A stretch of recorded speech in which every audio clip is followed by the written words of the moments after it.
Kebbi da wasu ɓangarori na jihar Katsina da wasu ɓangarori na yankin birnin Gwari a jihar Kaduna sannan da Benue da Plateau. A lokacin da muka yi wannan bincike mun gano cewa an fi yawaita kashe mutane musamman a jihohin Benue da Plateau. Kuma ɗaya daga cikin dalilan shine saboda rikici da yake ci gaba da karuwa tsakanin makiyaya da manoma. Yawanci a waɗannan yankuna idan ya faru suna ƙoƙari su rubuta mutum nawa kashe mutum nawa aka jikkata. To kowanne wuri da muka bayyana an kashe mutane mun samu alƙaluma sannan kuma muka bi bayan su muka tabbatar wani lokaci mu ga akwai ragi wani lokaci kuma akwai ƙari mu gyara. A haka muka zo muka tantance waɗannan alƙaluma kuma muka yi amfani da su. Sannan kafin mu fitar da su sai da muka mika gwamnati domin mu jawo hankalinsu su yi ɗau mataki. Daraktan kungiyar Amnesty International a Najeriya Malam Isa Sunusi kenan. Sojojin Najeriya da ke aiki a ƙarƙashin Brigade ta ɗaya ta kama wasu mutane biyu, Jabiru Hassan da kuma Umaru Bello, da ake zargi da aikata ta'addanci bayan samun su da bindiga kira AK-47 da harsashai da sauran kayan aikin soja yayin wani sintirin dare da suka gudanar a yankin ƙaramar hukumar ƙauren na Moda da ke jihar Zamfara. A cewar sanarwar da mukaddashin mataimakin daraktan yada labarai na rundunar Captain Yusuf Muhammad ya fitar, binciken farko da suka gudanar a wayoyin waɗanda ake zargi su nuna cewar akwai ayar tambaya kan wasu abubuwan da suke gudanarwa na laifi. Jihar Zamfara dai na daga cikin jihohin da aka fi fuskantar matsalar tsaro a shiya arewa maso yammacin Najeriya. Jam'iyyun adawa sun haɗa kai tare da kafa wani ƙawance mai ƙarfi don nuna rashin amincewarsu da kundin tsarin mulkin Togo da aka sauya tun a shekarar 2024.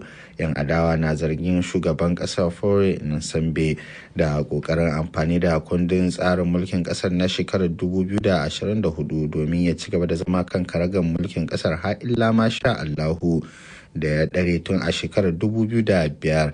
Kabir Muhammad Bauchi na tare da ɗauke da ci gaban rahoton. Haɗakar jam'iyyun wanda ƙungiyoyin fararen hula suka haɗa da National Alliance for Change da Alliance of Democrats for Integral Development ranar Talata tare da ajiye adawar bambancin da ke tsakaninsu a gefe ɗaya domin tunkarar gwamnatin da murya guda. Manufar ƙawancen da ita ce don su bayyana manufarsu na rashin amincewa tare da dakile duk wani yunkuri da gwamnatin ke yi na sauya kundin tsarin mulkin ƙasar, wanda a ganin su an yi shi ne domin tsawaita wa'adin mulkin Togo ƙarƙashin Nsumbe. Sai suka yi kira zuwa ga ɗaukacin 'yan ƙasar da su fito ƙonsu da kwarkwatansu don nuna adawa game da yin Allah wadai da duk wani yunkuri na rusa ginshiƙin demokuraɗiyya a ƙasar ta Togo. A shekarar 2025, mutane 7 ne suka gamu da ajalinsu yayin zanga-zangar kin amincewa da wannan yunkuri. An samu makamancin irin wannan haɗaka ne a shekarar 2017 zuwa shekarar 2018, lamarin da ya girgiza gwamnatin Togo. Hukumomin Gini sun ce an samu karuwa adadin mutanen da suka rasa rayukansu sanadiyar zabtarewar ƙasa a babban birnin ƙasar a ƙarshen mako, inda adadin ya kai 34, yayin da wasu mutane 33 suka samu raunuka, ciki har da mutane 6 da ke cikin mawuyacin hali. Labaran na zuwa ne daga sashen Hausa na Radio France International.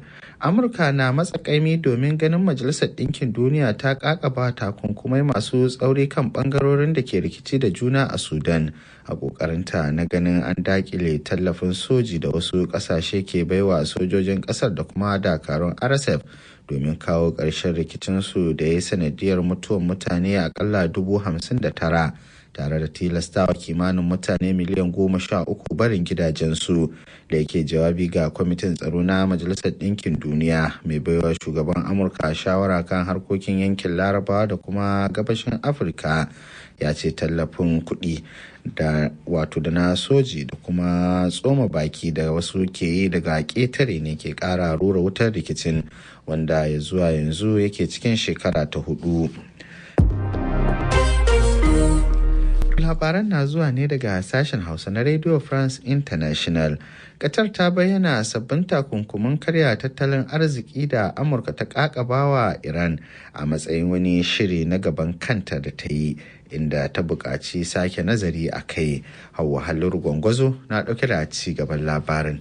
Kasar Qatar wadda ke taka rawa wajen ganin ta sasanta rikicin da ke gudana tsakanin Amurka da Iran ta bayyana waɗannan sabbin takunkumai a matsayin abin takaici, inda ta buƙaci ɗaukar matakan diflomasiyya domin warware tankiyar da ake samu. Mai magana da yawun ma'aikatar harkokin wajen ƙasar Dr. Majid Al-Ansari ya ce Qatar na ci gaba da ɗaukar matakan diflomasiyya wajen haɗa kai da ƙasashe irin su Pakistan da Oman domin ganin an fahimci juna tsakanin ƙasashen biyu. Qatar ta kuma buƙaci buɗe mashigin Hormuz wanda yanzu haka ke ƙarƙashin ikon Iran domin baiwa jirage damar zirga-zirga. Ita ma China ta bayyana cewar sabon matakin da Amurka ta dauka zai zafafa tankiyar da ake samu ne kawai maimakon samar da mafita. A cewar ta babu abin da zai sauya dangane da harkokin da take yi da kasar Iran. Yayin sanar da sabon matakin, sakataren baitul malin Amurka Scott Bessent ya bayyana cewar suna da karfin da za su tirsasa wa duk wata kasar duniya da ta bijirewa takunkuman da suka sanya wa Iran.